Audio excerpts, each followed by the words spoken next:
Justin Doyle, thank you so much for coming today. Thank you for having me. Thank you.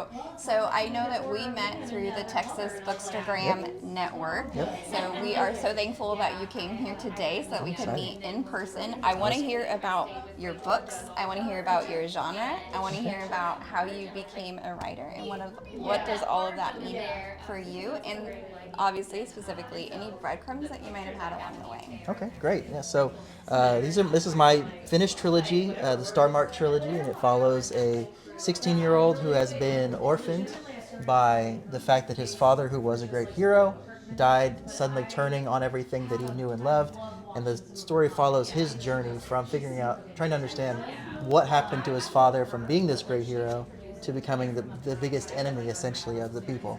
And so he follows that, and then it takes him to other worlds and a deep dive into his religion and society and everything that's going on. And so that's what these three books are. And then I have an anthology here that's more of a fantasy that I have one story in. And so I've known that I wanted to write since I was really little. The first story I actually remember writing was in first or second grade, and it was a Polar Express spinoff, actually. I think that got published in our school newspaper, and ever since then I've never stopped writing.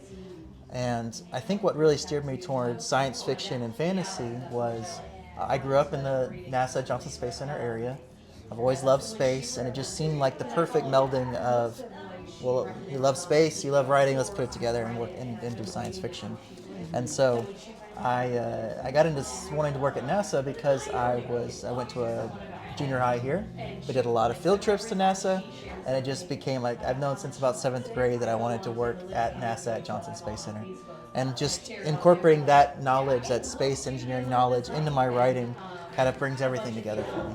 Love it. What did you do at NASA? So right now I'm kind of between contracts, but I've worked on the International Space Station for cargo planning and flight planning. I've worked on some software projects. Most recently, I was working on the Gateway Space Station, which I've actually got some stickers here. The Gateway Space Station is going to be the first space station around the moon, launching hopefully sometime in the next few years, and so it'll be a stopping point on the way for the astronauts when they're landing on the moon. They'll stop there, get in their lander, go down, do their mission, and come back up. So that is hopefully coming in the next several years, and that's what I've been dedicating my last several years of my career to. Well, thank you so much for sharing. Thanks for setting this up and bringing me to this awesome bookstore here.